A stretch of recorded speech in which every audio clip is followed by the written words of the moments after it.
Esta es la historia de un muro, el muro de Berlín. Es la historia de su construcción, de los métodos que una dictadura usó para mantener a sus ciudadanos atrapados dentro de una especie de cárcel. Es una historia llena de fugas, ingenio, valor y osadía, de lo que la gente llega a hacer para conseguir la libertad. Y es la historia de un símbolo profundo, la puerta occidental de la Guerra Fría.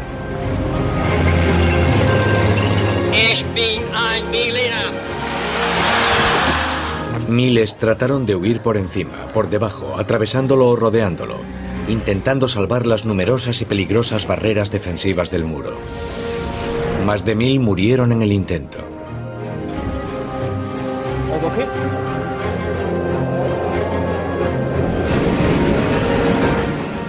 Mr. Gorbachev, tear down this wall. Duró 28 años y cayó tan repentinamente como se erigió.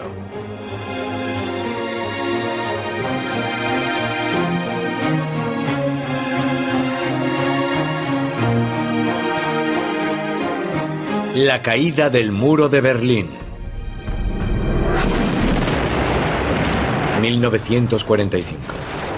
Al finalizar la Segunda Guerra Mundial, habían muerto más de 55 millones de personas y Europa estaba en ruinas. El Ejército Rojo Soviético toma Berlín, a costa de 200.000 de sus soldados. Stalin quiere quedarse con la capital alemana como botín de guerra. Pero una vez despejados los escombros, ladrillo a ladrillo, los rusos tienen que compartir Berlín con los aliados occidentales. Eso acabaría teniendo consecuencias desastrosas. La capital alemana y el país acabarán controlados conjuntamente por los 4 aliados vencedores, en 4 sectores divididos. En el oeste, Francia, Gran Bretaña y los Estados Unidos. En el este, la Unión Soviética. Y en el centro de la zona soviética, Berlín vuelve a dividirse. Stalin decía que Berlín Oeste era una espina clavada en la ocupación rusa de Alemania Oriental. Khrushchev lo calificó en público de tumor maligno. Era frecuente que los líderes soviéticos usaran metáforas de este tipo para referirse a la zona occidental de Berlín. En 1948, Stalin bloquea las rutas terrestres hacia Berlín Oeste para forzar la marcha de los aliados occidentales. El puente aéreo americano y británico abastece Berlín Occidental durante 9 meses hasta que Stalin se rinde. Desde 1949 hay 2 estados alemanes. Muy rápidamente, ambas Alemanias, pero sobre todo Berlín, pasan a ser motivo de enfrentamiento. Durante 40 años, Berlín fue motivo de disputas, no solo entre 2 sistemas ideológicos, sino entre 2 núcleos de poder que deseaban controlar Europa. Alemania Oriental, la RDA, con Berlín Oeste situado en medio. La única frontera aún abierta está en Berlín. Entre 1949 y 1960, hasta 3 millones de alemanes abandonan el este comunista y van al oeste vía Berlín Occidental.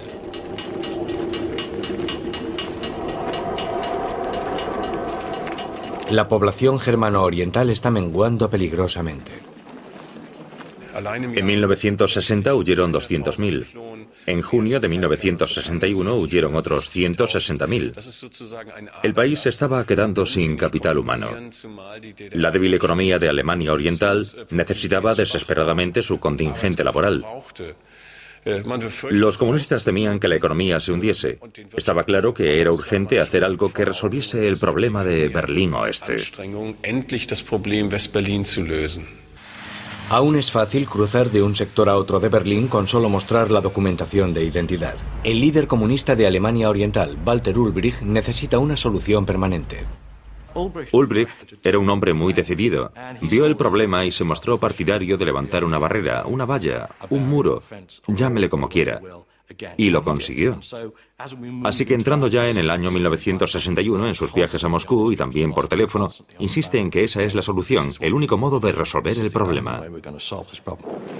Ulbricht consigue de Moscú, centro del poder soviético, permiso para construir una barrera. Pero cuando le preguntan por su intención en una conferencia de prensa el 15 de junio, miente. Que si hay personas en Alemania Occidental que quieren que pongamos a los obreros de la República Democrática Alemana a construir un muro, nadie tiene intención de construir un muro. En Moscú, el premier soviético Nikita Khrushchev ve la oportunidad para neutralizar a los aliados en Berlín, o incluso para echarlos. Khrushchev dijo que tener Berlín era como poder apretarle los testículos a Occidente cuando le apeteciese, cuando quisiese hacerle daño a Occidente. Creando dificultades en Berlín, fastidiaba a Occidente. Y surge una oportunidad adicional. Khrushchev puede comprobar la determinación del joven presidente estadounidense John Fitzgerald Kennedy. Kennedy dijo, no toquen Berlín Oeste. Y lo que interpreta a Khrushchev, y por supuesto Ulbricht, su camarada germano oriental, es que mientras no violen los derechos que los aliados tienen entonces en Berlín Oeste, estos no harán nada. Y tenían toda la razón. A principios de agosto de 1961, Berlín Oeste está ocupado con la celebración de su Festival de Cine Internacional, totalmente ajeno al desastre que se avecina. El 13 de agosto, cuando nos llamaron en plena noche, quedó claro que pasaba algo. Harold Smith era estadounidense y capitán de tanque en Berlín Oeste. Lo enviaron a echar un vistazo y quizás a hacer algo más. ¿Estarán reparando las carreteras? ¿Para qué quieren todo ese material? Nos acercamos allí, por supuesto.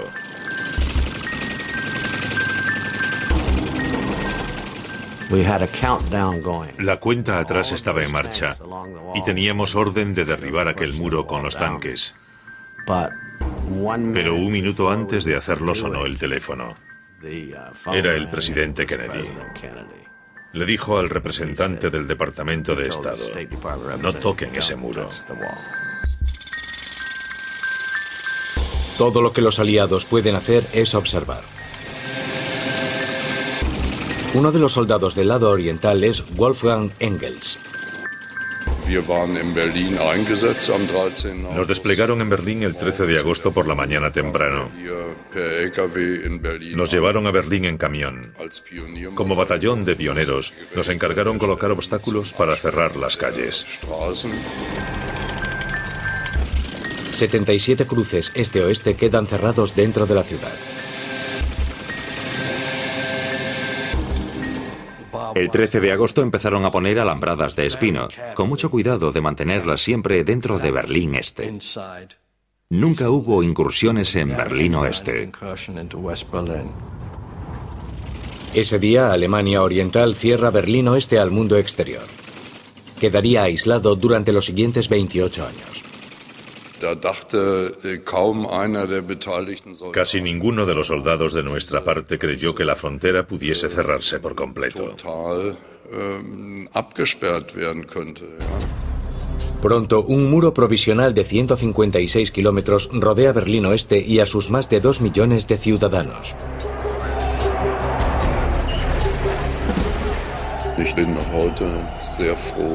Al recordar aquello, me alegro de que no hubiese violencia ni disparos. Los aliados occidentales permiten que ocurra.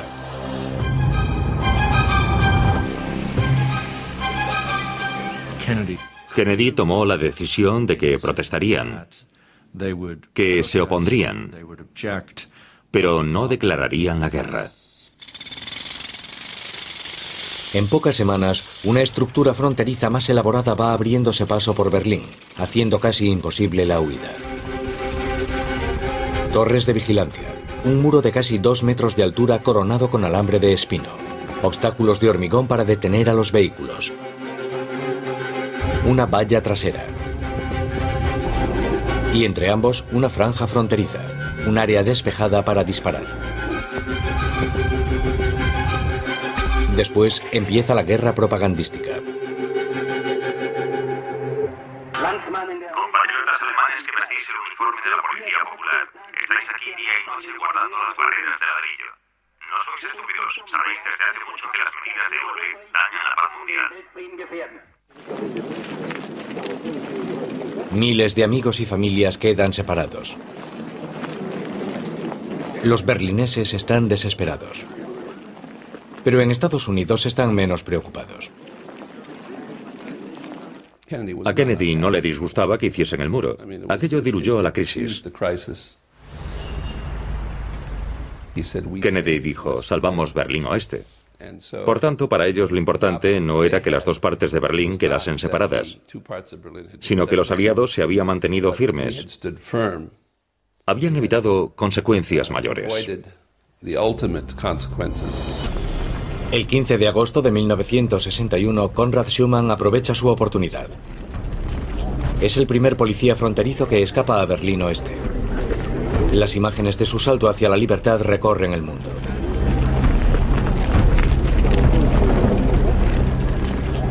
Es uno de los muchos que arriesgan la vida para escapar.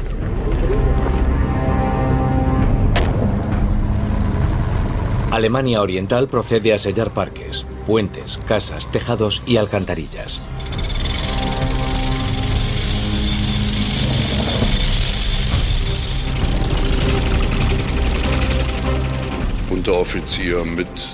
Suboficiales y soldados bajaron a las alcantarillas para instalar barreras, y los primeros de los 200 que bajaron desaparecieron.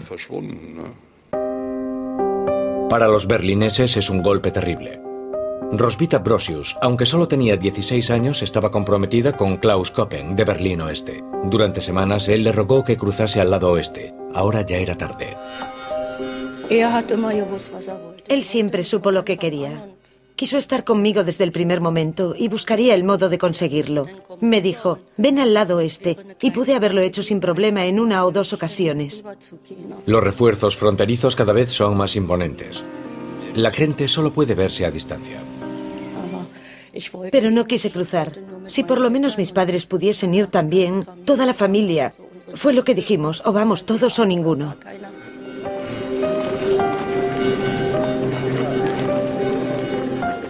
Fue una desilusión, pero nadie sabía cómo acabaría la cosa, qué iba a pasar.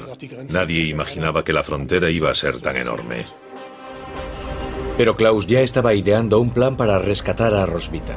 Solo esperaba el momento idóneo. Y no sería nada fácil. El Checkpoint Charlie. Hoy es una atracción turística, pero antaño fue el cruce fronterizo más famoso y concurrido de Berlín. El epicentro de la Guerra Fría. Los aliados deben asegurarse de que permanece abierto, pero los germano-orientales les ponen trabas para cruzarlo. En octubre de 1961 aún seguíamos luchando por tener mejor acceso. A un diplomático estadounidense le impidieron pasar a Berlín Oriental y la tensión fue creciendo. Para los estadounidenses es una cuestión de principios. Se niegan a reconocer a Alemania Oriental como Estado.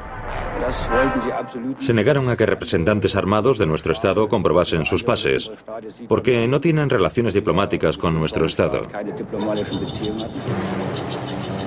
Según el Tratado de las 4 Potencias, los aliados tienen derecho a cruzar la frontera cuando quieran. Los obligaron a dejarlos pasar. Entraron en Berlín Este, dieron un paseo corto en coche y regresaron. Y ese fue el momento en que surgió una verdadera crisis este-oeste en la lucha por Berlín. Los soviéticos llevan vehículos blindados al Checkpoint Charlie. Los estadounidenses no tardan en responder. Nos dijeron, volved al muro, están llegando tanques rusos. Los tanques americanos corren hacia el Checkpoint Charlie.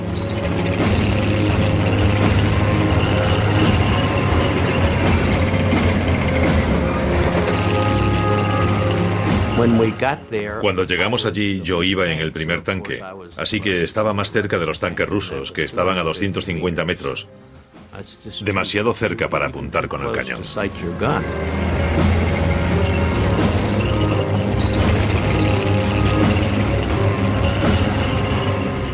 Fue la famosa reunión de los tanques en el Checkpoint o punto de control Charlie que tuvo lugar en octubre de 1961.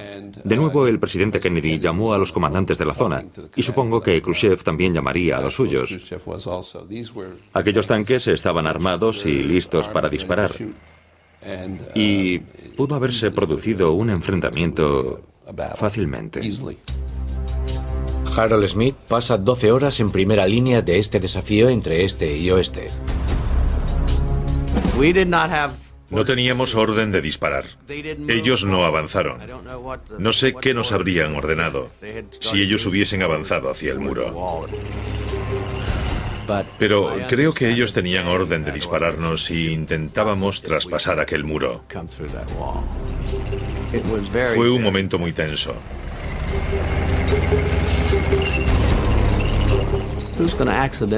Mi mayor temor era que alguien disparase por accidente, que se le escapase un disparo. Y creo que con eso habría empezado la Tercera Guerra Mundial. Permanecen frente a frente 16 horas. Todo se solucionó discretamente en segundo plano, por supuesto. Ni Khrushchev ni Kennedy querían una guerra por este tema. Fue una jugarreta de Ulbricht. Él es el hombre débil que juega fuerte, porque todo el mundo lo necesita para sobrevivir. Al final Khrushchev lo desautorizó y le dijo a Ulbricht que ya bastaba de juegos.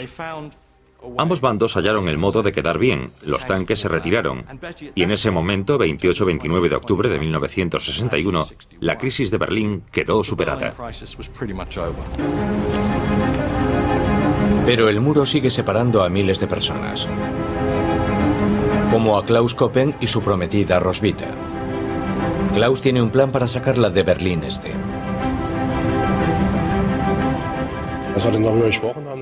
Hablamos sobre ello y al fin ella accedió a cruzar sin sus padres. Así que pensamos cómo podría hacerse. Y se nos ocurrió adaptar un Volkswagen Escarabajo. Con su pasaporte de Alemania Oeste, Klaus puede entrar en coche en Berlín Oriental. Retirando el tanque de la gasolina del coche, queda sitio para una persona.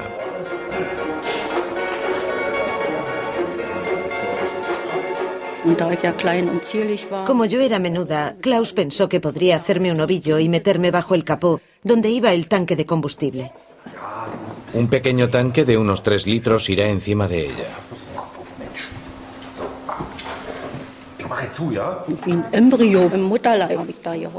Yo iba como un embrión en el útero. Había muy poco espacio, pero no me importó mucho, era flexible y menuda. 10 de febrero. El camino hacia la libertad. Iría muy incómoda, pero sería un viaje de solo 15 minutos y luego 10 más en la frontera. Y si aguantaba, todo saldría bien. Mientras nadie revisara a fondo el coche.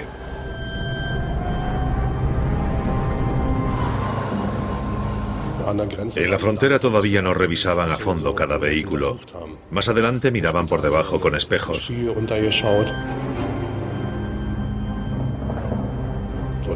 Metían una varilla flexible dentro de los tanques de combustible para comprobar su profundidad y si llevaba gasolina o no. Pero por entonces no estaban tan avanzados.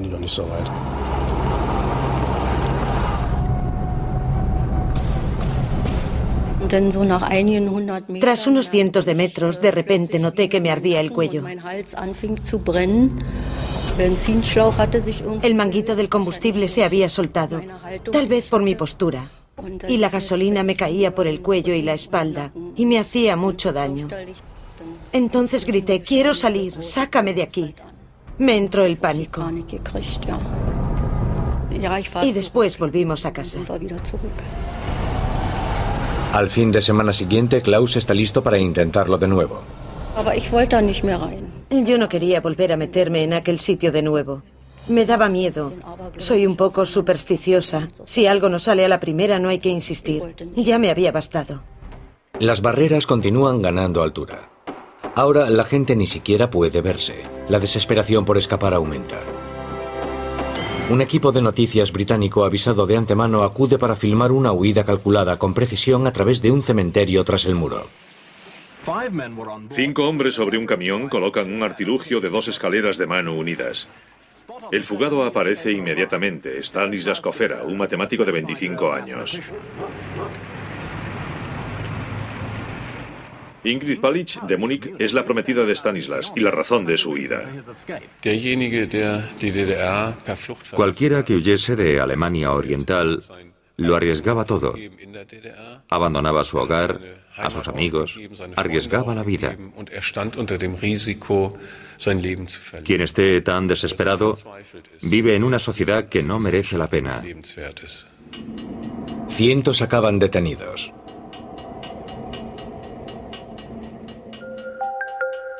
...17 de agosto de 1962. A Peter Fetcher, de 18 años, le disparan cuando intenta escapar. Pide ayuda durante casi una hora. Los guardias del este no hacen nada, mientras él se desangra. Cuando mataban a alguien por intentar cruzar el muro, era una derrota propagandística para el gobierno germano oriental.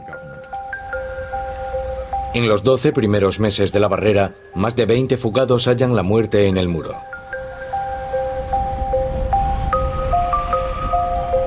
Actualmente, estos carteles recuerdan a más de 130 personas muertas intentando cruzar el muro de Berlín por disparos, ahogadas o al caer de edificios.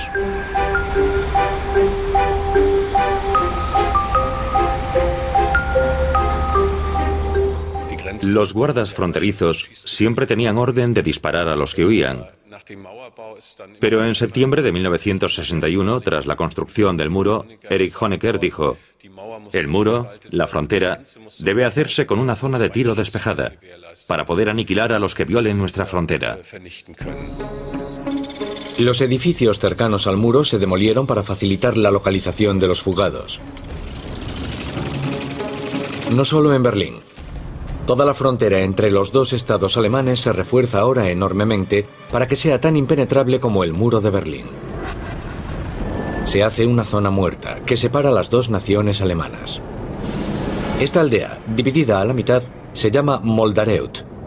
Los de la zona la llaman el Pequeño Berlín.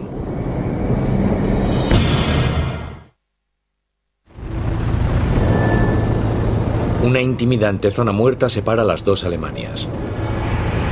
Esa frontera de 899 kilómetros, más el muro que rodea Berlín, se conocían como Barrera de Protección Antifascista. Requería el enorme contingente de 30.000 guardias fronterizos. Los someten a adiestramiento especial y a un programa de adoctrinamiento estricto. Nuestra tarea principal es cortar de raíz toda provocación e incidente, siempre en bien de la paz. Por tanto, es una tarea muy humanitaria que cualquiera puede hacer sin remordimientos. También es una tarea tediosa, pero los guardias de ambos lados se acostumbran a ella. Se denomina Guerra de los Prismáticos. Y cada día la frontera se hace más hermética. Marzo de 1962. Los hermanos Horst y Karl Müller, de 24 y 21 años, están desesperados por reunirse con su hermano mayor, Rudolf, en Berlín Oeste. Acompañados de sus esposas e hijos, acometen un plan ingenioso. Esperan poder detener un tren de metro que recorre el trayecto entre dos partes de Berlín Oeste. El tren debe pasar bajo Berlín Este de camino. Pero no es todo tan sencillo. Solo pueden llegar al túnel por un pozo del metro. Hacen una llave casera que les permite entrar. Fue horrible. El pozo era muy vertical y no sabíamos qué habría abajo.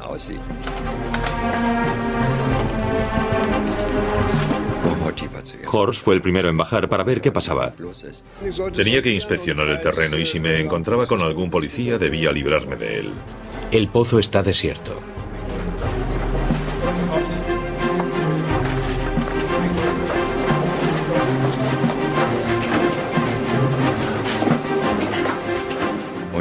Después bajaron las mujeres y los niños. Bajaron haciendo mucho alboroto y la escalera resonaba, fue increíble. Así que dije: niños, haced el ruido que queráis. Si no nos han oído ya, o están sordos o son estúpidos, de todo. Pero el túnel también está desierto. Siguen teniendo suerte. Se acerca un tren y va en dirección a Berlín Oeste. Klaus saltó a la vía e hizo señales con la linterna. El tren empezó a frenar. Y le dijimos a Klaus: sal de la vía, es peligroso, se acerca el tren. Y él dijo, tonterías, o algo así.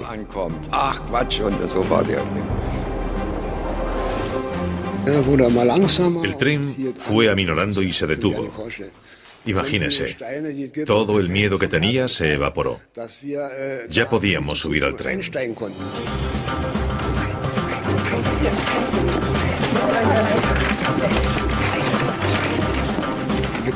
Subimos rápido.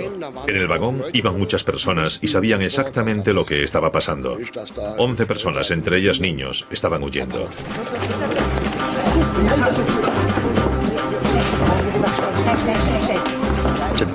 Fue todo muy rápido. Los occidentales nos ayudaron a subir y nos sentaron, pero no juntos, sino uno aquí y otro allí, todos en sitios separados.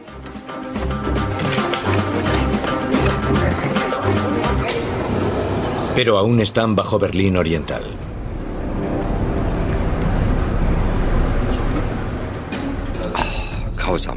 Fue horrible. Fueron los peores minutos de mi vida.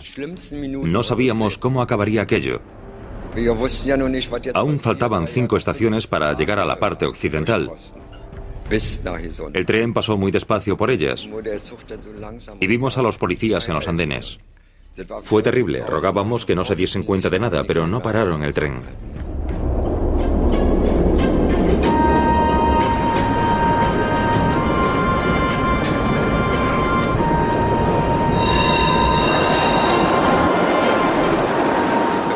Logramos cruzar y llegar al otro lado, y entonces se desató la emoción. Fue de locos. ¡Lo conseguimos!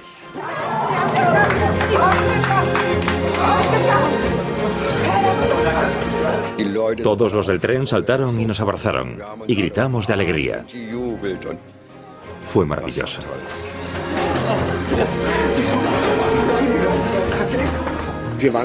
Estábamos muy contentos. No se puede imaginar lo contentos que estábamos.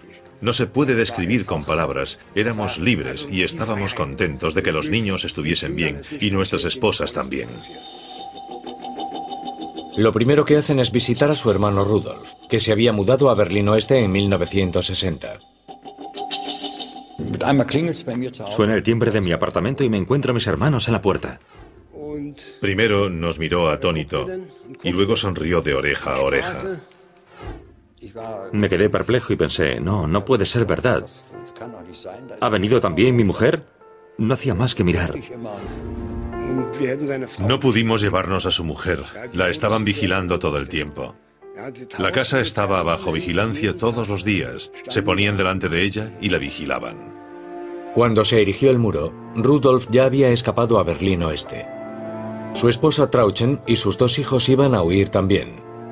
Pero cada mes que pasaba, la esperanza de la reunión menguaba. Desde entonces, Rudolf busca el modo de sacarlos de allí sin éxito. No es fácil sorprender a Rudy, pero se quedó boquiabierto. No podía articular palabra y rompió a llorar. Después, le prometimos solemnemente que empezaríamos a idear un plan para rescatar a su esposa e hijos.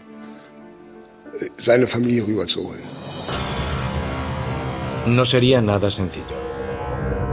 El gobierno germano-oriental se afana por impedir las fugas en Berlín y en toda la frontera entre las 2 Alemanias, poniendo a más obstáculos.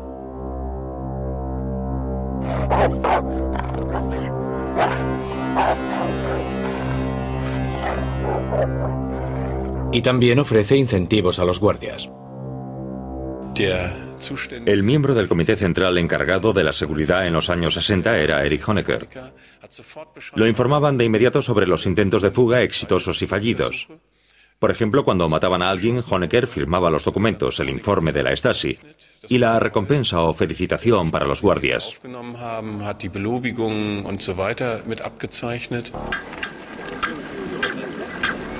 Pero no se trata de una frontera nacional normal. Los guardias del lado occidental también son alemanes. Y los policías fronterizos del este están adiestrados para dispararle a cualquiera de su propio lado.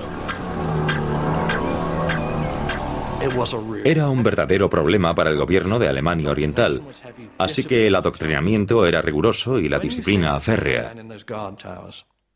Recordemos que aquellos jóvenes de las torres de vigilancia tendrían que disparar, si era necesario, contra cualquiera que intentase escapar, aunque fuese alguien que hablase su mismo idioma, que hubiese crecido en su misma ciudad, que fuese de su mismo ambiente. ¿Cómo pueden esperar de mí que dispare contra mi primo Gunther? En Berlín Oeste, el alcalde Willy Brandt solo puede ofrecer buenas palabras. Queremos que no se vuelva a disparar contra nadie. Y en pleno Berlín Oriental, hay un soldado germano-oriental que tampoco quiere disparar contra nadie.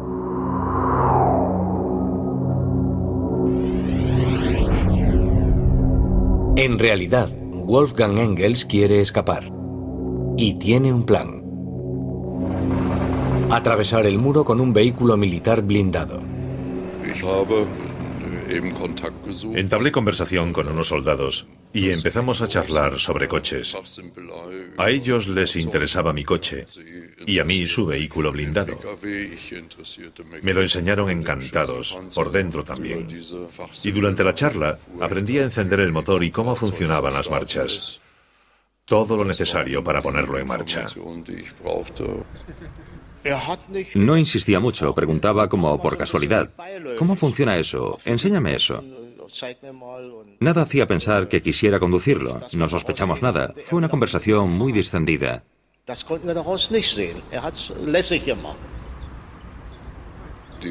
Los soldados y sus oficiales se fueron a cenar y yo me quedé por allí. Dije que tenía cosas que hacer. Y en cuanto se marcharon, me subí al vehículo, encendí el motor y me puse en marcha. 17 de abril, 5 de la tarde.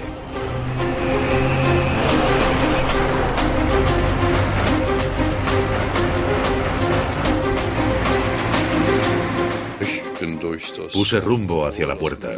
Solo estaba cerrada con una cadena y giré hacia Treptow.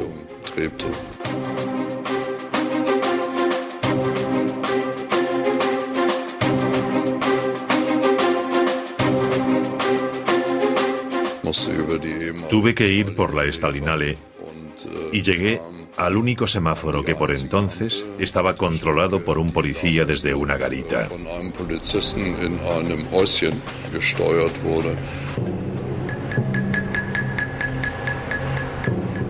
Las Fuerzas Armadas del Estado tenían prioridad de paso.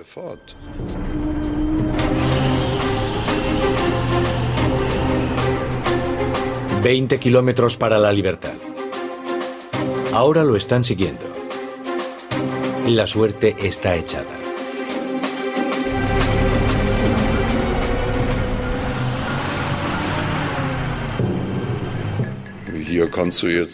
No puedes dirigirte hacia el muro, echar el freno de mano y decir, solo estaba practicando. Así que no había vuelta atrás.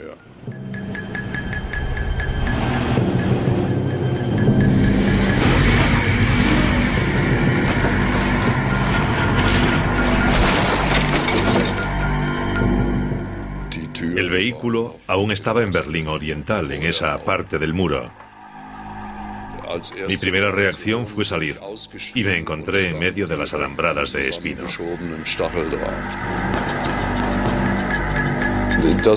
Podría decirse que se siente uno bastante agitado en una situación así.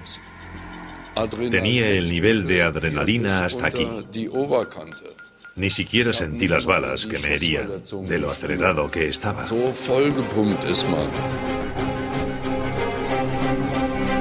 Está malherido. Unos alemanes occidentales acuden en su ayuda.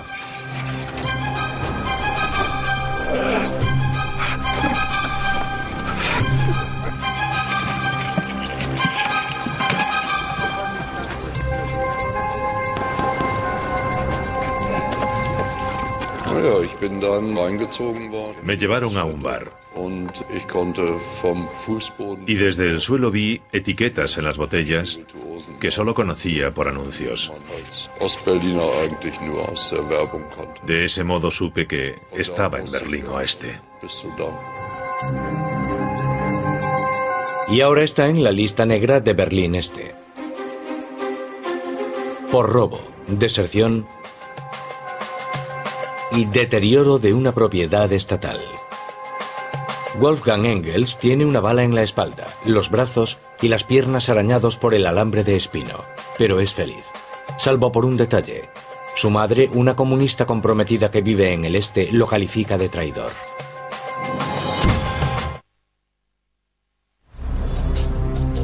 Los constructores del muro de Berlín responden a cada intento de fuga reforzando sus defensas. En los años siguientes, sustituirán las piezas de hormigón delgado por placas de hormigón y acero en forma de L. Cada una pasa de los 3 metros de alto y pesa 3 toneladas. Cualquier vehículo que embista contra el muro chocará contra la base de la placa, y su propio peso mantendrá el muro en pie. El muro se ha convertido en un protagonista de la Guerra Fría.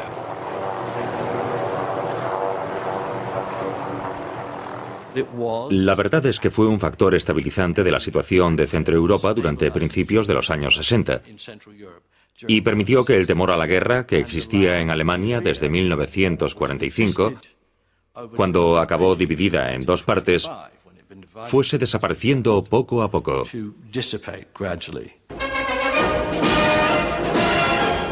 En junio de 1963, John Fitzgerald Kennedy al fin visita Berlín Oeste.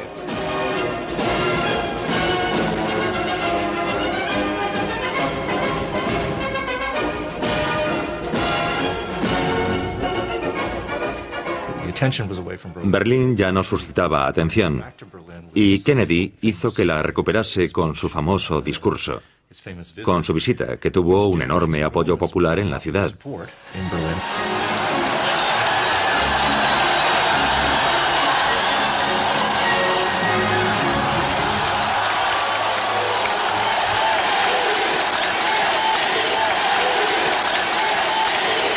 As a free man, I take pride in the words, Ich bin ein Berliner.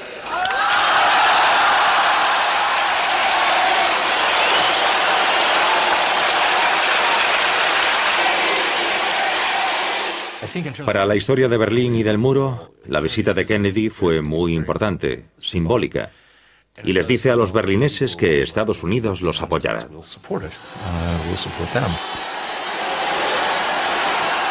Después, Kennedy dirá que al ver el muro personalmente había comprendido su brutalidad.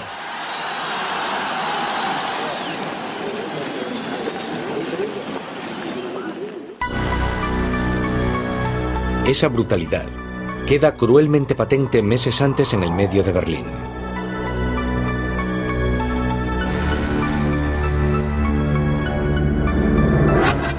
En mayo de 1962, Rudolf Müller y sus 2 hermanos menores al fin idean un plan para reunir a Rudolf con su familia. La construcción del muro lo había separado de sus 2 hijos, Bernd y Christian, ahora de 8 y 5 años de edad, y de su esposa Trauchen. Detuvieron a mi mujer una vez por saludar con la mano y la interrogaron. La tuvieron encerrada un día entero con los niños y le dijeron bien claro: su marido está al otro lado. Lo sabemos todo sobre él. Sabemos qué clase de hombre es. No volverá a verlo. No podrá cruzar el muro. Nos encargaremos de ello. Los 3 hermanos Müller, ayudados por amigos, empiezan a excavar un túnel. Quieren llegar hasta el lado oriental. El túnel recorrerá solo 23 metros desde un cobertizo del lado oeste y pasará bajo el muro. Al principio casi no avanzábamos nada. La tierra era como hormigón, pero de repente se hizo más fácil. Además estaba el problema de sacar la tierra del túnel, lo cual fue más difícil a medida que avanzábamos y el aire estaba más viciado. 4 hombres por turno, en 4 turnos diarios de 6 horas.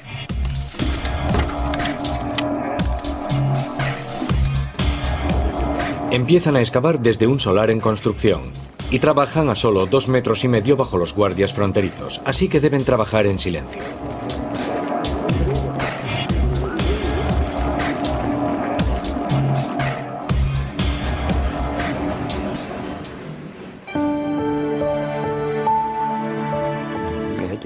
Aunque me hubiese arrancado la piel, no habría dicho ni pío. Tenía un objetivo. Cada momento que excavaba pensaba en mi familia. Sigue adelante, lo conseguiremos. Tenemos que hacerlo. De repente, llegan a una zona donde la tierra es muy blanda. Miré hacia arriba porque oí un chirrido extraño y luego se me cayó la tierra encima. Solo me veían las piernas y los zapatos, y así supieron dónde debían retirar la tierra. Fue horrible. Ya había pasado un verdadero infierno, pero no quería quedarme atrapado bajo la tierra. Fue horrible. Aún me cuesta hablar de eso. Lo pasé mal.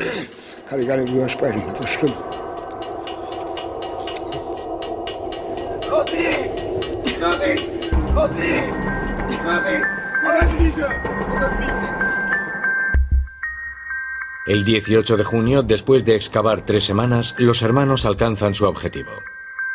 Rudy dijo: venga, haz un agujero, tenemos que salir.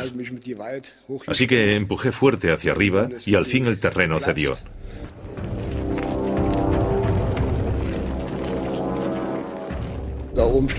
Había un armario sobre el agujero. Cuando di el empujón se levantó y cayó con gran estrépito, pero lo habíamos conseguido. A Rudolf le ofrecen un arma.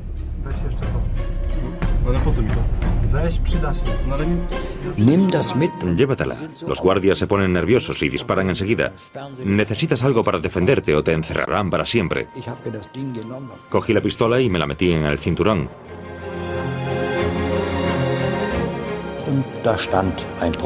Había un guardia por allí. Me acerqué a él y le hice un gesto de saludo. Él me miró y no me devolvió el saludo. Y pensé: Dios mío. La familia de Rudolf aguarda cerca de allí. Notaba que el guardia me miraba. Sentía su vista en mi cogote.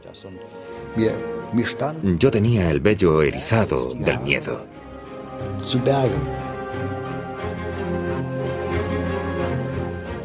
El guardia ya debía de sospechar algo, estaba alerta. Y después de un rato, Rudy volvió con su familia.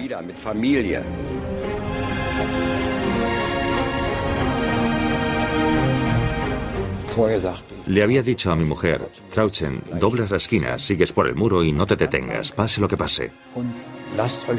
Y justo en ese momento el guardia volvió a pasar.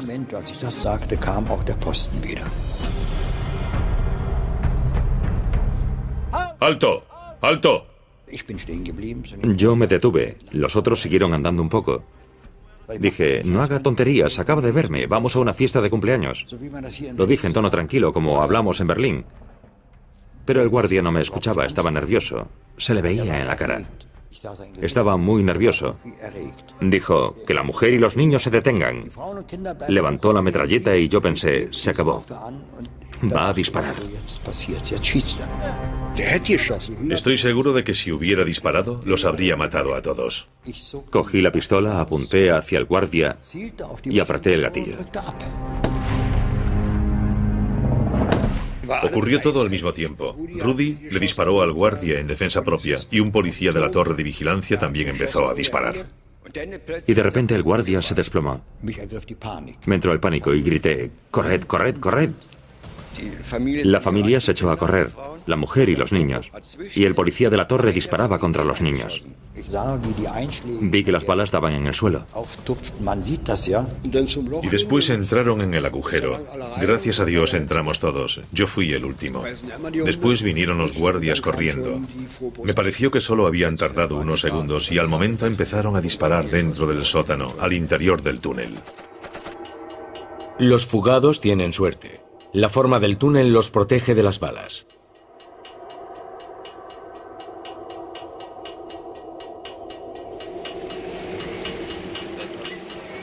Pero el guardia está muerto.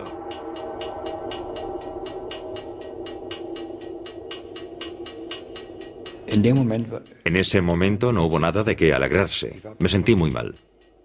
En Alemania Oriental, Reinhold Hund se convierte en un mártir. El joven guardia fronterizo tenía 21 años cuando cayó víctima de las balas del asesino.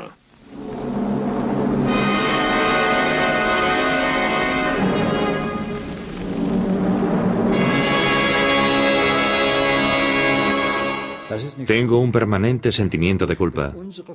Un hombre murió como consecuencia de nuestra huida. Esa persona murió por el disparo que yo hice. Es terrible. Ningún tribunal podría exonerarme de esa culpa, aunque me declarase culpable o inocente 3 veces. Llevo esa culpa encima y no me liberaré de ella mientras viva. El muro hizo de Rudolf Müller un criminal y una víctima. En 1964 se habían excavado más de 70 túneles del oeste al este y del este al oeste, liberando a más de 250 personas. Pero la policía secreta germano-oriental, la Stasi, encontró una solución: infiltrar espías entre los posibles desertores aún antes de que empezaran a excavar. En los años 60, ambos bandos ven que tendrán que convivir con el muro para bien o para mal. The people of West Berlin, for the first time in years, are able to cross the wall. Época navideña. El primer deshielo tímido en las relaciones. Y con él, el muro se convierte en un éxito para el régimen de Alemania Oriental. Se ha dicho que el muro fue como el segundo nacimiento de la RDA. Le dio al Estado la oportunidad de estabilizarse y de ver qué podía hacer por la gente, qué tipo de vida podría darle al pueblo. Una vez se aseguró un público atento y una vez que su contingente laboral ya no podía marcharse. Así que puede decirse que el muro salvó a la RDA de su casi seguro hundimiento. En 1961, Alemania Oriental selló sus fronteras con alambradas y hormigón para salvarse del hundimiento económico.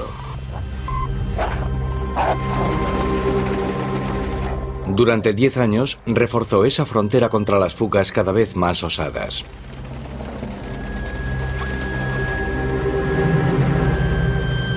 En mayo de 1971, un nuevo dirigente llega al poder en Alemania Oriental: Erich Honecker. Aunque en apariencia parece más moderno, el muro sigue siendo el símbolo público de su control estatal absoluto. 900 kilómetros de barrera fronteriza entre las dos Alemanias, con más de 1000 torres de vigilancia y 50.000 guardias. 60.000 armas automáticas conectadas a cables trampa. Campos minados, sembrados de minas antipersona de tipo 66, del tamaño de un plato. Para cualquier alemán del este que aún quiera huir, es casi imposible.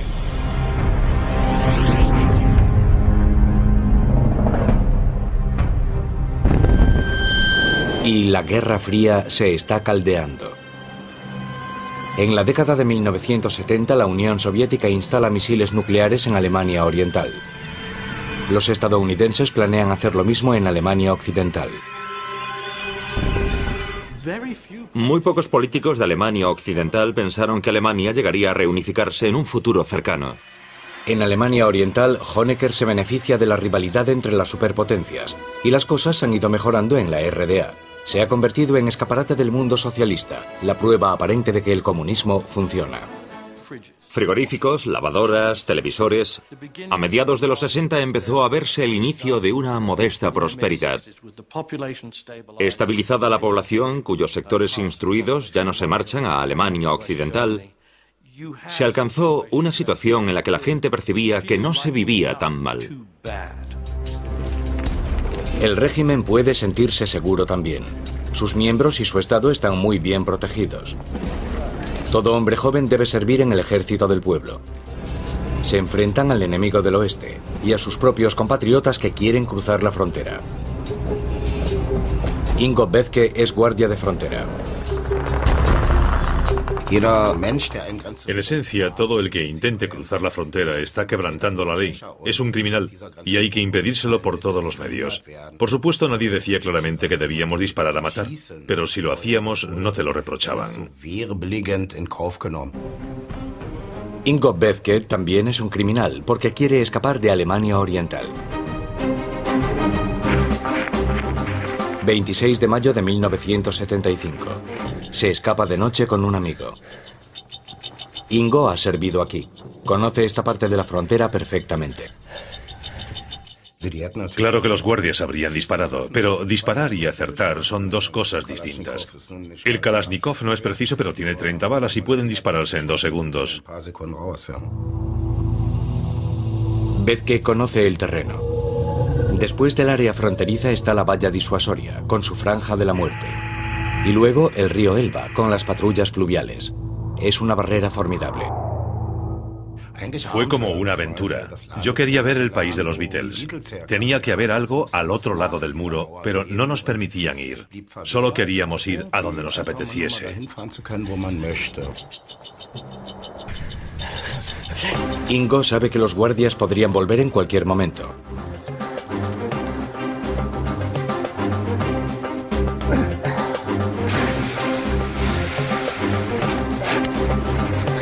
Ahora llegan al siguiente obstáculo, el campo de minas.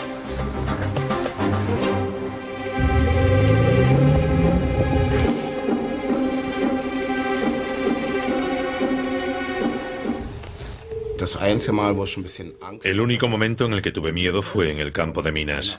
Decían que si pisabas una mina, te arrancaba parte del pie, o tal vez hasta el tobillo, pero no la pierna entera. Llevábamos una pequeña pala. Si al tantear con ella el suelo estallaba una mina, no nos pasaría nada, pero luego tendríamos que correr. Fue el único momento en el que estuve nervioso. Aparte de eso, la noche era oscura y nadie nos vio.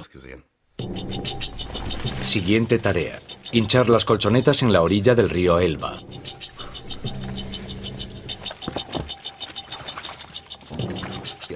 El Elba tiene una corriente muy fuerte. A los nadadores los arrastra de inmediato. Hay remolinos y todo el mundo les tiene miedo. Yo no quería ahogarme, así que fue buena idea llevarnos las colchonetas hinchables. Reman durante media hora.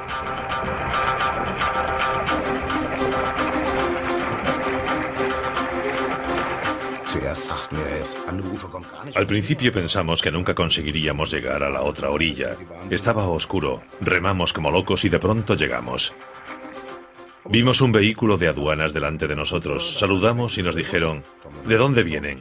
¿No hace algo de frío para bañarse? Y nosotros dijimos: sí, hace frío, pero acabamos de huir de la RDA. Nos llevaron a su caseta de guardia y nos dieron bebida caliente y comida. Tuvimos suerte, porque todo salió bien. La mayoría de los fugados acaban detenidos y encarcelados, y algunos muertos. Ingo Vezke fue de los pocos que lo lograron cruzando el Elba. La familia Vezke. Ingo ha dejado 2 hermanos atrás, y también intentará rescatarlos. Para cualquier unidad de guardia, una fuga exitosa es una humillación. Cada caso se investiga, y el dispositivo se refuerza constantemente.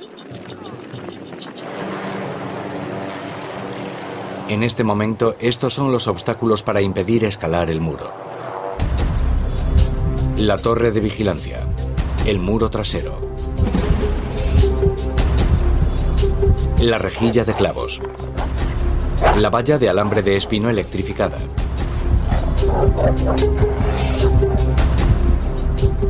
perros, cables de alarma.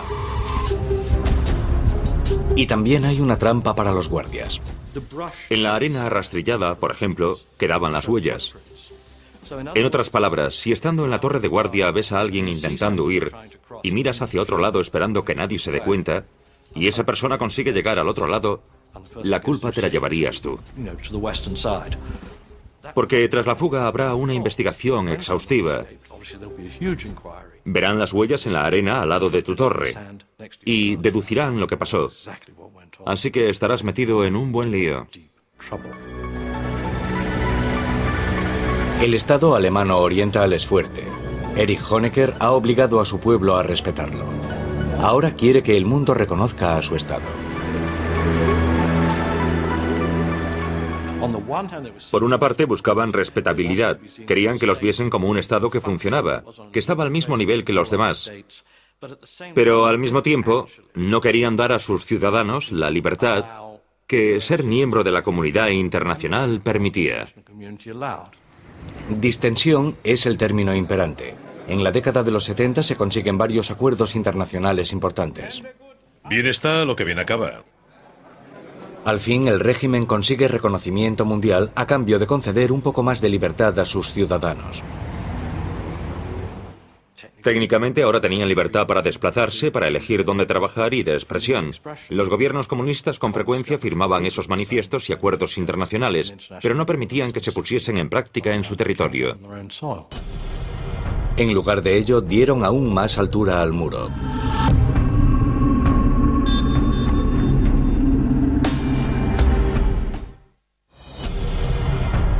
En Berlín Este, el líder comunista Erich Honecker está completando la siguiente fase del muro.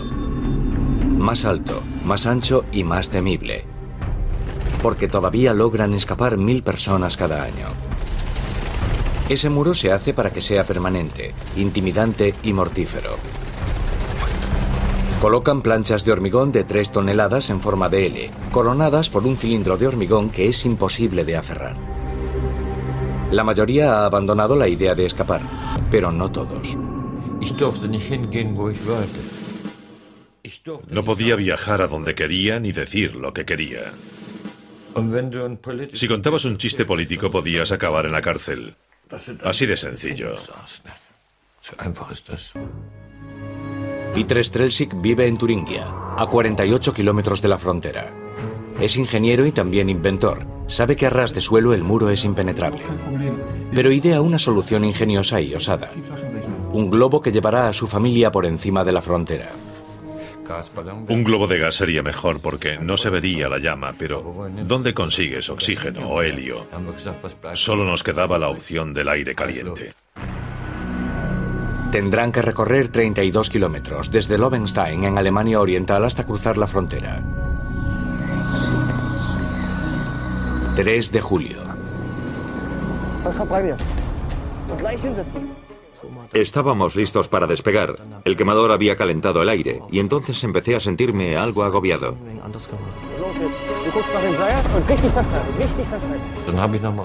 Abrí a tope el quemador y lentamente ascendimos por encima de los árboles.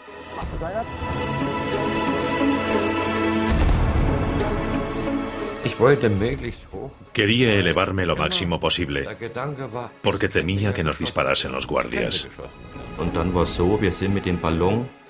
Luego, a unos 1200 metros, el globo entró en una nube. La cúpula empezó a absorber agua y empezamos a descender rápido. Acaban aterrizando en un bosque. ¿Pero dónde? No sabíamos si estábamos en Alemania Occidental o en la Oriental. Entonces ven algunos indicios decepcionantes. Nunca lo olvidaré. Había una caja sobre el tocón de un árbol con muchos cables. Me pregunté si sería una alarma o tal vez una metralleta automática. Es una prueba segura de que aún están en el lado oriental de la frontera. Entonces rompimos a llorar. Estábamos tan cerca, solo faltaban 200 metros, pero aún estábamos allí. Nada había cambiado. Abandonan el globo, que luego descubre un policía germano oriental fuera de servicio.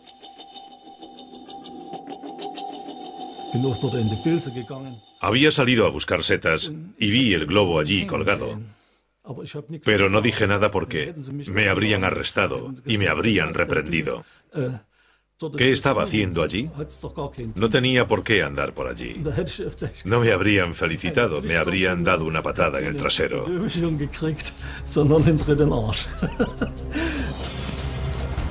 17 días después, la Stasi encuentra el globo. Al guardia Egon Matasik, ahora de servicio, le ordenan vigilar el lugar. Me ordenaron cerrar el lugar del crimen y pude examinar muy bien el globo.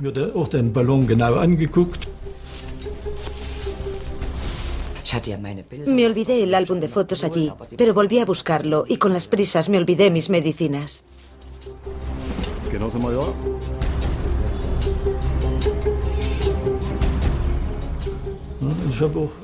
Vi que los de la Stasi anotaban los números para ver si podían averiguar quiénes eran los responsables.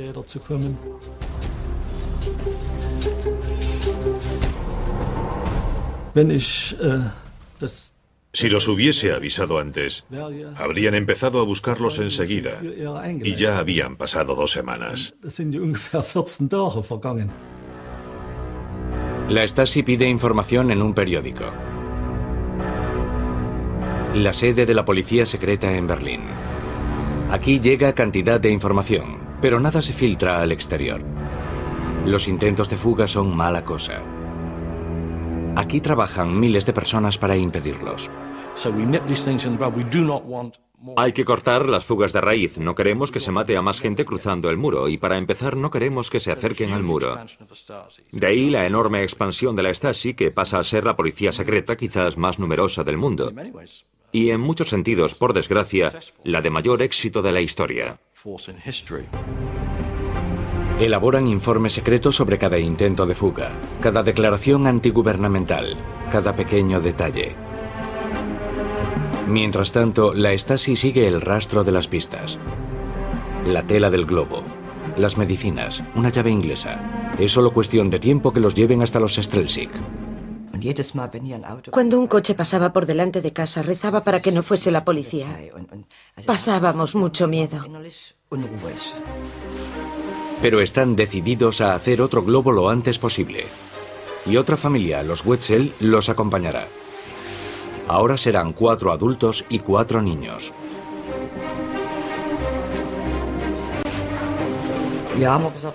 Había que hacerlo mayor. Ahora seríamos 4 más. Había que comprar la tela y había que empezar todo de nuevo. No podíamos comprarla toda de una vez, porque así nos localizarían enseguida. Así que compramos la tela en pequeñas cantidades y en distintas tiendas. Necesitamos 1.240 metros cuadrados de tela, lo que bastaría para hacer una pequeña carpa de circo.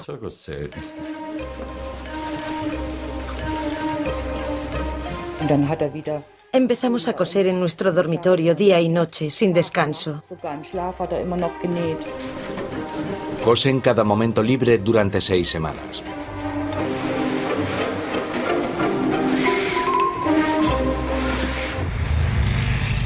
...16 de septiembre de 1979. Dijimos, hoy el viento es perfecto. No habrá noche mejor que esta para hacerlo. Un claro oculto del bosque será el lugar de despegue. Vamos, bajad. Venga, rápido, bajad todos. ¡Vamos! Había un silencio sepulcral, ni un ruido, nada. Lo único que se oía era el quemador cuando soltaba gas. Pero aparte de eso, no había ningún ruido. El silencio era absoluto.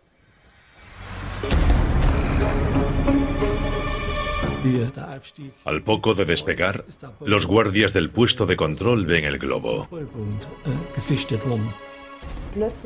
De repente vi que hacia donde nos dirigíamos había luces de reflectores.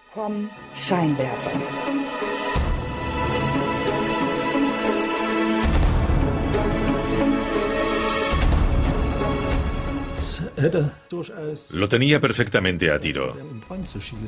Uno de los guardias del puesto de control quiso pedir permiso para disparar, así que llamó a Berlín. Le dieron el permiso. Pero para entonces, el globo ya se había ido.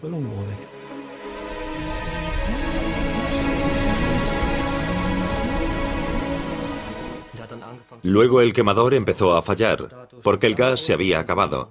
La llama se apagó y entonces pudimos ver la parte superior de la cúpula. Tenía un gran agujero arriba, justo en el medio. Yo había cometido un error.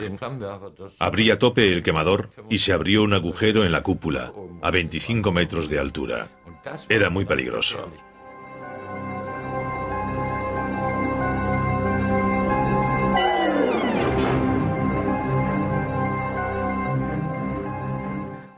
Desde ese momento empezamos a descender.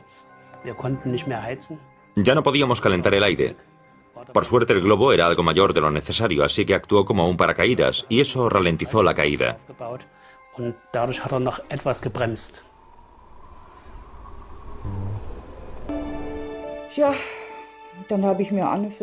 Yo rezaba para que no tuviesen que rescatarnos medio muertos. Me puse en paz conmigo misma. Ya se imagina la calma que se puede tener en un momento así.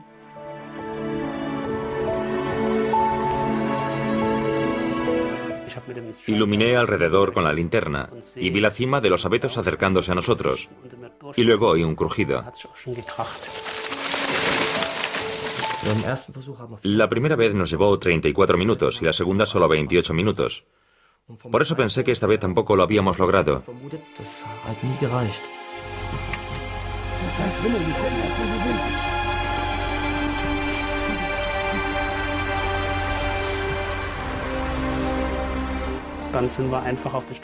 Salimos a la carretera y paramos un coche. De él salieron 2 policías. Lo primero que preguntamos fue, ¿estamos en el oeste? Dijeron, ¿dónde van a estar si no? Porque también estaban muy sorprendidos. Entonces supimos que lo habíamos logrado, así que todos saltamos como locos, abrazándonos y besándonos. Estábamos locos de alegría. Todo lo que la Stasi puede hacer es incluir los detalles en el informe y reconstruir los hechos. Primero se reconstruyen los hechos desde una perspectiva general.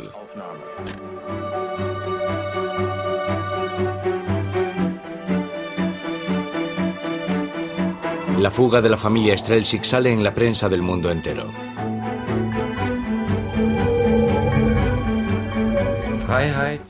La libertad es lo más valioso que el ser humano puede tener. Pero los únicos que lo saben son los que viven sin ella. Si te crías siendo libre, no sabes lo que es no serlo. Lo das por sentado. Berlín Oeste. Libertad y grandes almacenes llenos de productos. El sueño de Occidente a principios de los años 80. En comparación, el este es gris. La RDA nunca pudo estabilizarse para que la gente estuviese contenta, para que no sufriese escasez y tuviese un poco de libertad, porque Occidente siempre estaba acechando como una comparación desagradable. La tentación está al otro lado del muro. Entretanto, Alemania Oriental celebra su 30º aniversario. El este ofrece desfiles, ceremonias y familiaridad.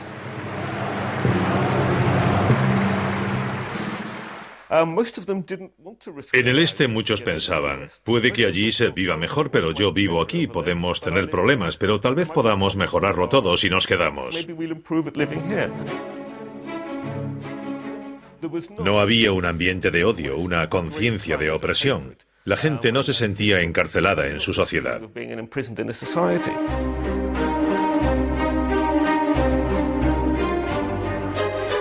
Pero había una cosa que sí odiaban. La mayoría de la gente sabía que los alemanes occidentales se habían vuelto muy viajeros.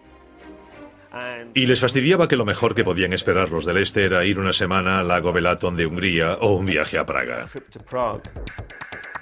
Construir y custodiar el muro se lleva una gran parte del Producto Interior Bruto de Alemania. Una fortuna que Honecker ya no tiene en la década de los 80. Y la frontera nunca se acaba.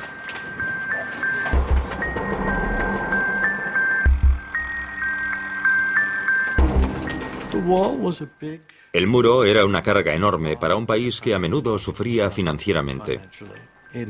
Pudo costar hasta 1.000 millones anuales mantenerlo durante los 28 años siguientes. 1.000 millones de marcos alemanes, 511 millones de euros anuales. Y aún así no puede impedir que se fugue la gente.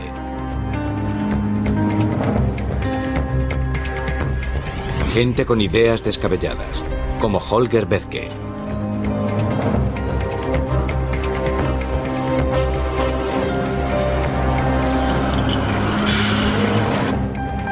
La familia Bethke. El hermano mayor, Ingo, cruzó el río a nado en pos de la libertad. 8 años después, su hermano menor, Holger, quiere reunirse con él en el oeste. Nos pusimos el equipo de operarios de mantenimiento y mono de trabajo. Acoplamos una regla a un arco para que pareciese una varilla medidora y enrollamos un cable de acero en un gran carrete, como si fuésemos a trabajar en aquel edificio. Si alguien nos veía en la escalera camino del desván, podíamos decirle que estábamos trabajando allí.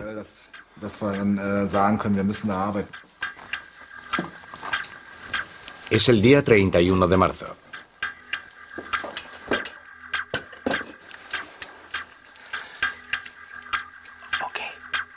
Holger disparará, mientras su hermano Ingo espera en la parte oeste para recoger la flecha y la cuerda.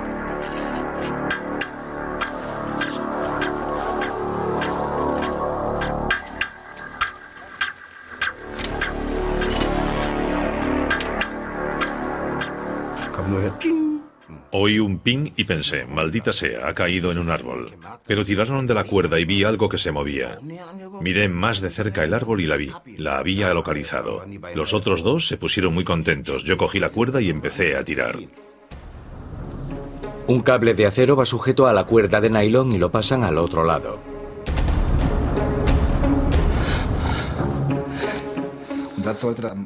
El plan era atarlo al coche y tensarlo, porque así resbalaríamos mejor por él.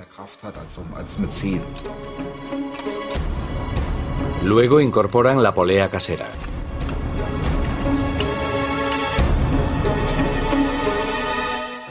No sé si miré hacia abajo. Creo que estaba tan nervioso que solo miré hacia adelante pensando, tienes que conseguirlo, tienes que conseguirlo. Espero que nadie dispare, que no se den cuenta.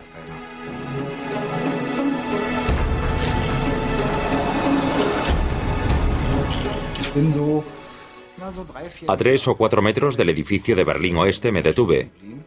La polea no seguía adelante y solo quedaba un pequeño trecho. Suspendido en tierra de nadie, sin red de seguridad.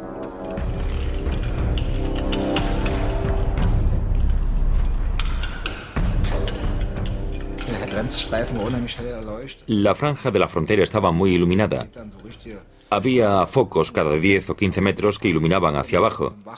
Así que si miraban hacia arriba desde la torre de vigilancia, verían un resplandor blanco y es probable que no viesen nada más.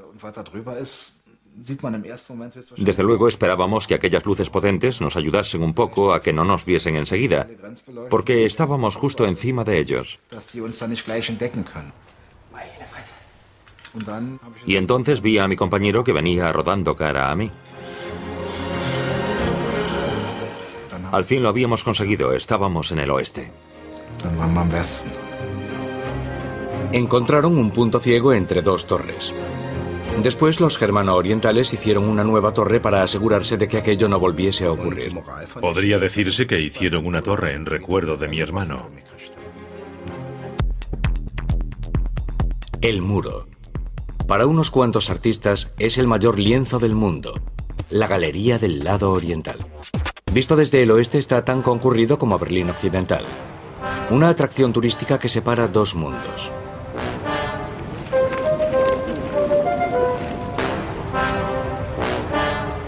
El oeste y el este.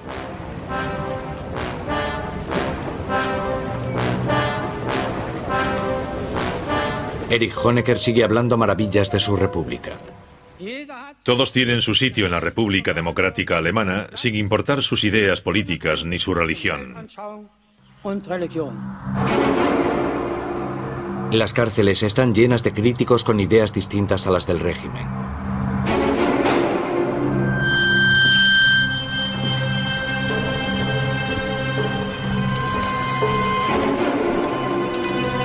¿Qué puede hacer un Estado cuando le sobran disidentes y está en bancarrota?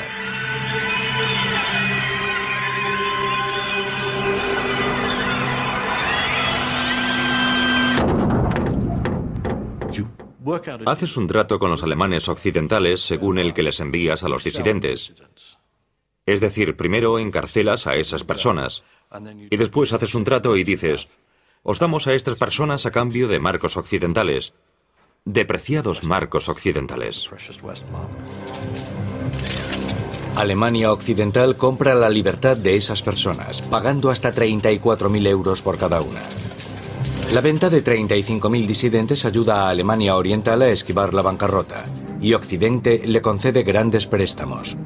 Pero con una condición. Las trampas con armas de la frontera deben desaparecer. Honecker no se opone. Él no piensa en el pasado, solo le importa el futuro.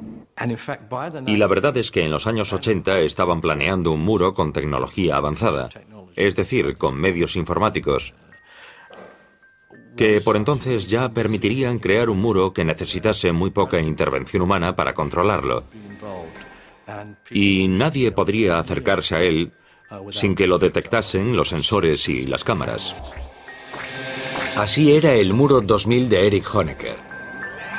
Unos detectores de vibraciones, infrarrojos y láser activarían unas alarmas cuando detectasen a un fugado. Las cámaras automáticas y los focos se concentran en él, y unos aerosoles químicos lo paralizan. La peligrosa realidad quedaría camuflada para parecer inofensiva y bucólica. 1985. En el Kremlin hay un nuevo dirigente comunista, Mikhail Gorbachev, y empieza a hablar de paz. El presidente estadounidense Ronald Reagan está decidido a reanudar las negociaciones. Llega a Berlín en julio de 1987.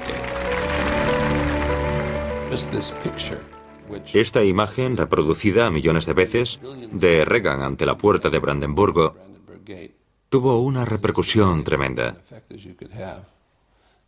Así que con aquel discurso conseguimos de sobra nuestro objetivo.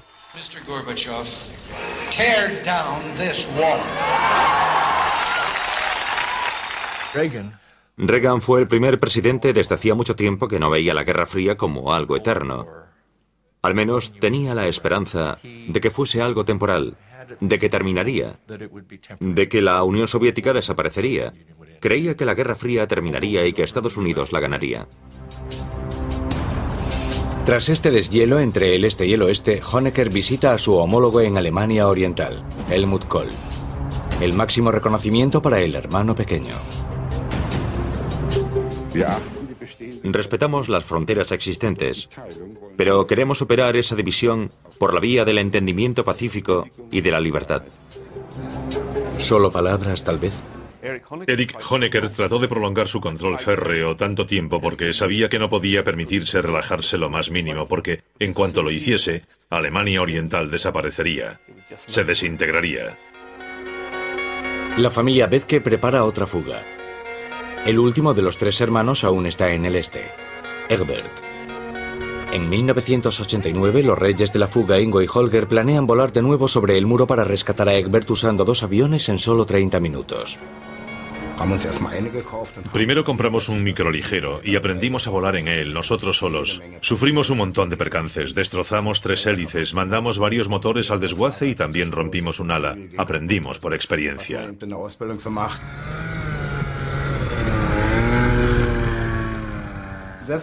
Aunque siguiesen reforzando el muro y lo hiciese más alto, siempre habría gente que querría cruzarlo. Uno de los aviones aterrizará en el Parque Treptow, en Berlín Este, y recogerá a su hermano Egbert, mientras que el otro patrullará desde el aire. Su hermano accede.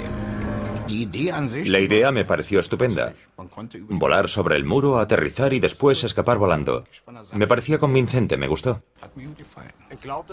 Pensaron en todos los detalles. Pegamos estrellas rojas bajo las alas y otra en la parte trasera. Esperábamos que eso nos diese ventaja al sorprender a los guardias fronterizos.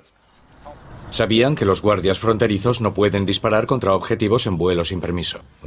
Así que pensamos, un guardia nos ve a las 4 de la mañana, llama al jefe de su compañía y lo saca de la cama, y este llama al jefe del batallón, que a su vez llama a los rusos. Y la cosa se va dilatando. Hasta que alguien devuelve la llamada y para entonces ya nos habremos ido. 26 de mayo de 1989, en un campo deportivo de Berlín Oeste. Llevamos el camión hasta el campo y a medianoche empezamos a descargar los aviones. Los habíamos montado y desmontado tantas veces que ya lo hacíamos sin problema.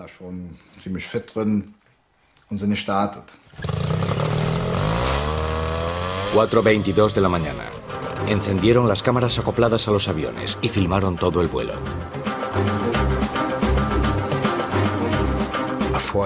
Estábamos nerviosos, pero en cuanto despegamos, los nervios desaparecieron, aunque estábamos muy tensos. Yo tuve que levantar el visor porque no veía nada, estaba muy oscuro. Encienden la radio e intentan contactar con Egbert. Después de despegar empezamos a preguntar por radio. ¿Estás ahí? Pequeñín, ¿estás ahí?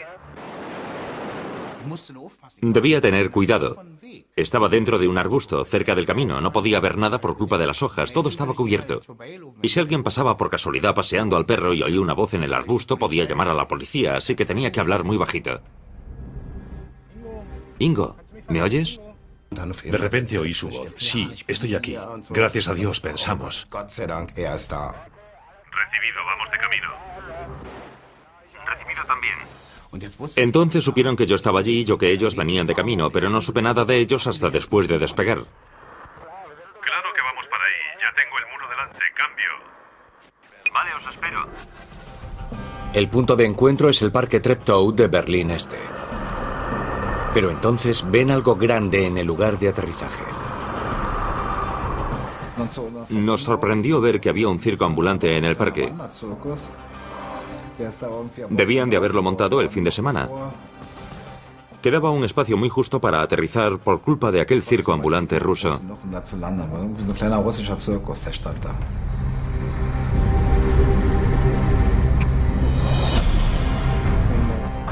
He aterrizado más atrás.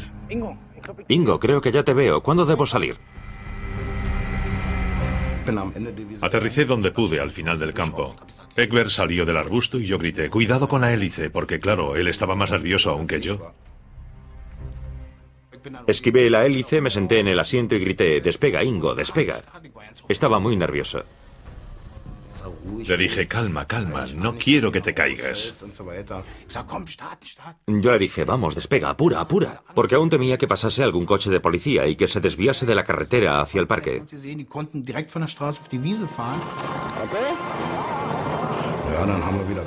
Entonces cogí potencia y despegamos de nuevo. Los árboles se acercaban más y más, porque ahora éramos dos, y por entonces yo pesaba 80 kilos.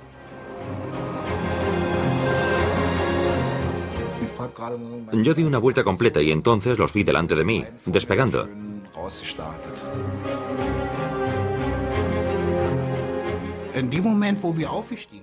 Cuando despegamos, pensé en mis amigos, en mis padres, y sentí tristeza.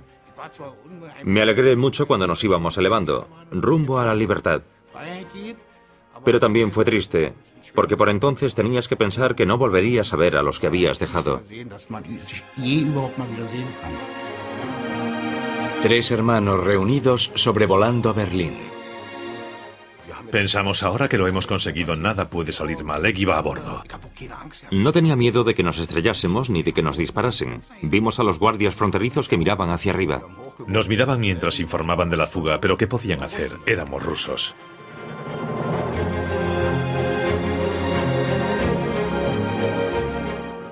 Y entonces pusimos rumbo hacia el Reichstag. Ingo y Holger tenían que buscar un sitio para aterrizar. Hicimos un aterrizaje perfecto. Hemos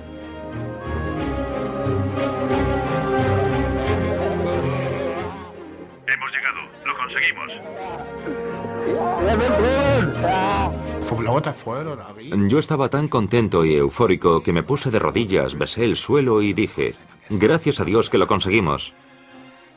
Fue estupendo. Era feliz. 7 de octubre, 40º aniversario de Alemania Oriental. Por lo que respecta al secretario general comunista Erich Honecker, el país seguirá existiendo eternamente. Pero el premier soviético Mikhail Gorbachev piensa algo distinto. Planea reformas. La gente gritaba, Gorby, sálvanos. Y creo que ahí fue cuando la presión existente dentro de Alemania Oriental se encontró con el movimiento de reforma interior del Partido Comunista. Y llegó el momento decisivo en el que de pronto se vio claro que las bayonetas rusas no iban a salvar a Honecker. Aseguramos a nuestros amigos del mundo entero que el socialismo en suelo alemán, en la patria de Marx y Engels, descansa sobre cimientos indestructibles. Honecker se resistía tercamente a cambiar. No le interesaban nada las reformas y creía que el régimen era sólido. Cada vez se alejaba más de la realidad. Porque en el resto de Europa del Este, en Polonia, Checoslovaquia y Hungría, las fronteras se están abriendo. La valla electrificada entre Hungría y Austria se desmonta. De repente, los viajeros de la Alemania Oriental pueden salir sin problema.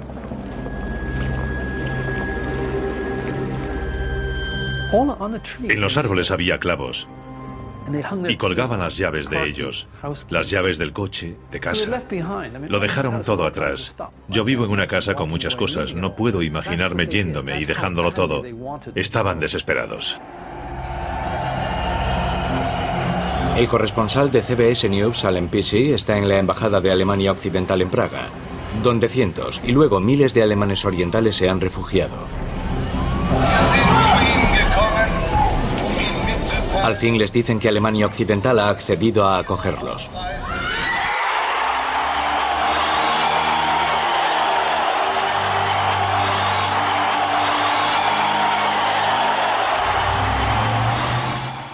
Lo he conseguido. Solo puedo decir que soy un hombre libre.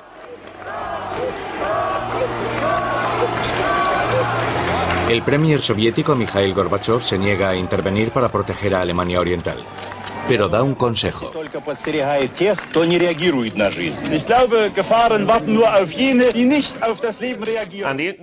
Nada habría ocurrido en Alemania Oriental ni en la mayor parte de Europa del Este si no fuese por la llegada al poder de Gorbachev. Él fue el primero en decir, no vamos a enviar los tanques. Pero el régimen de Honecker no se rinde.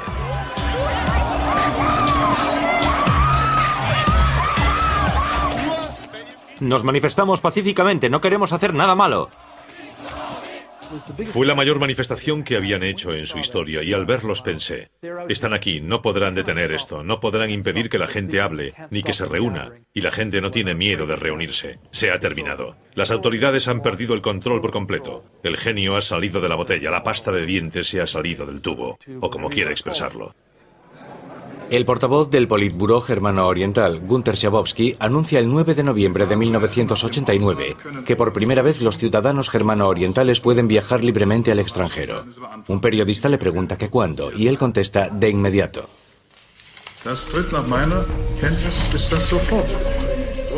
Fue un error. Tenía que haber dicho mañana. La noticia se propaga como el fuego. 3 horas después, en los puntos de control, los guardias fronterizos están totalmente desprevenidos. Cogimos nuestro equipo, fuimos a toda prisa al checkpoint Charlie y allí estaban, la gente cruzaba a montones. Las puertas estaban abiertas, los guardias habían desaparecido y la gente pasaba sin trabas. Era como una fiesta callejera enorme. Pasaban cantidad de trabans, aquellos cochecillos oxidados del lado oriental. Los alemanes occidentales gritaban de alegría y la gente se abrazaba. Fue un momento maravilloso.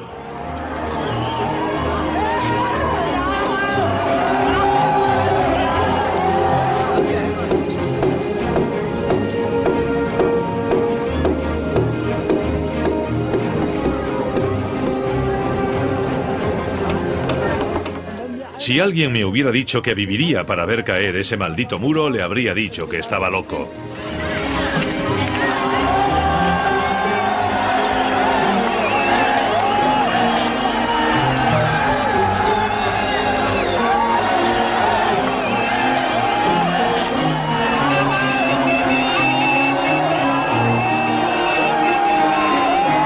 Pero no todo el mundo está contento.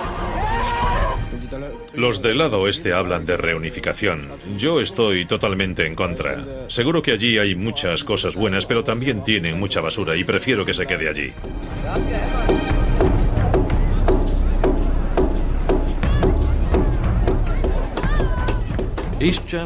Alemania Oriental desapareció como si hubiese sido un sueño desagradable.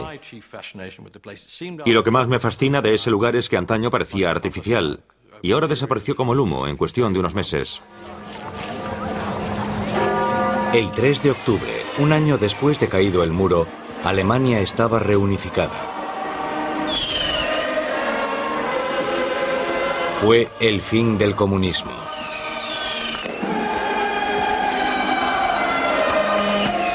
Durante los 28 años que existió el muro, al menos 40.000 personas escaparon cruzando la frontera hacia el oeste.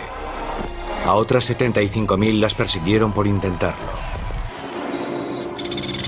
Más de 1.300 murieron, entre ellas al menos 136 en el propio Berlín. Pero el este ocultó tantas muertes con tanta eficacia que el total exacto aún no se conoce. Hoy, el muro de Berlín, aquel símbolo del telón de acero, la vanguardia de la Guerra Fría, casi ha desaparecido.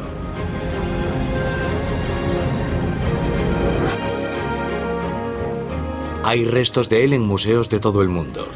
Algunos fragmentos acabaron como recuerdos turísticos, pero la mayor parte del hormigón y el acero que integraba el muro se recicló para ayudar a reconstruir Alemania, antaño un país dividido.